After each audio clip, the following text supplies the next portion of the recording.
ഞാനിവിടെ മീഡിയം സൈസിലുള്ള 2 ഉരുളക്കിഴങ്ങ് എടുത്തിട്ടുണ്ട്. ഇനി നമുക്കതൊന്ന് വേവിച്ചെടുക്കാം. ഒരു 15 മിനിറ്റ് സമയം കഴിഞ്ഞപ്പോൾ നമ്മുടെ ഉരുളക്കിഴങ്ങ് വെന്ത് കിട്ടിയിട്ടുണ്ട്. വെള്ളമെല്ലാം കളഞ്ഞ് ബൗളിലേക്ക് മാറ്റിയ ശേഷം നമുക്ക് ഉരുളക്കിഴങ്ങ് നല്ലപോലെ ഒന്ന് കുഴച്ചെടുക്കാം. ഞാൻ ചൂടോടുകൂടി തന്നെ കുഴയ്ക്കുന്നതുകൊണ്ടാണ് സ്പൂൺ ഉപയോഗിച്ച് കുഴയ്ക്കുന്നത്. ലേശം തണുത്തിട്ടാണെങ്കിൽ നിങ്ങൾക്ക് കൈകൊണ്ട് തന്നെ വളരെ നല്ലതായിട്ട് തരിയൊന്നുമില്ലാതെ പെട്ടെന്ന് ചെയ്തെടുക്കാൻ പറ്റും. ഇനി ഇതിലേക്ക് നമുക്ക് കുറച്ച് വറ്റൽമുളക് പൊടിച്ചത്, കുറച്ച് ഇഞ്ചി വെളുത്തുള്ളി പേസ്റ്റ്, ഇനി കുറച്ച് ചെറുജീരകം, ഇനി ഇതിന് പാകത്തിന് ഉപ്പ്, ഇനി കുറച്ച് മല്ലിയില അരിഞ്ഞെടുത്തത്, 1 ടീസ്പൂൺ നിറയെ കോൺഫ്ലവറും കൂടി ചേർത്ത് നല്ലപോലെ ഒന്ന് കുഴച്ചെടുക്കാം.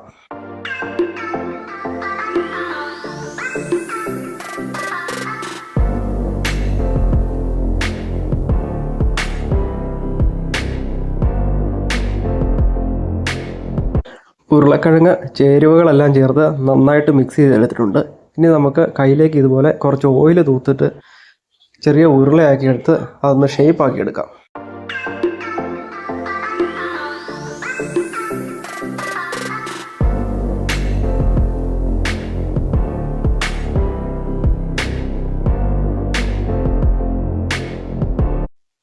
ഉരുളക്കിഴങ്ങെല്ലാം നമ്മുടെ സമോസയ്ക്ക് ആവശ്യമായ ഷേപ്പിൽ നമ്മൾ റെഡിയാക്കി വെച്ചിട്ടുണ്ട്. ഇനി ഒരു പാത്രത്തിലേക്ക് കുറച്ച് മൈദ ഇട്ട് കൊടുത്ത് കുറച്ച് വെള്ളം കൂടി ഒഴിച്ച് അതൊന്ന് ക്രീമി പരുവത്തിൽ മിക്സ് ചെയ്തെടുക്കാം.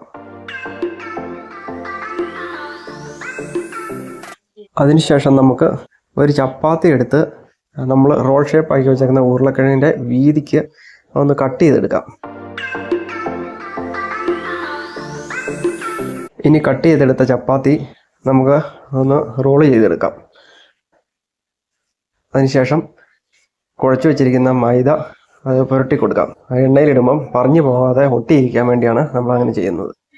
നിങ്ങൾ ആദ്യമായിട്ട് എൻ്റെ വീഡിയോ കാണുന്ന ഒരാളാണെങ്കിൽ എൻ്റെ ചാനലും കൂടി ഒന്ന് സബ്സ്ക്രൈബ് ചെയ്ത് സപ്പോർട്ട് ചെയ്യുക.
വളരെ എളുപ്പത്തിൽ തയ്യാറാക്കാൻ പറ്റുന്നതും അതുപോലെ തന്നെ വളരെ രുചികരമായ ഈ പൊട്ടാറ്റോ റോൾ സമോസ നിങ്ങൾ എല്ലാവരും തീർച്ചയായും വീട്ടിൽ ഉണ്ടാക്കി നോക്കണം. ഈ വീഡിയോ നിങ്ങൾക്ക് ഇഷ്ടപ്പെട്ടിട്ടുണ്ടെങ്കിൽ ലൈക്ക് ചെയ്യുക, ഷെയർ ചെയ്യുക, സബ്സ്ക്രൈബ് ചെയ്യുക. Thank you.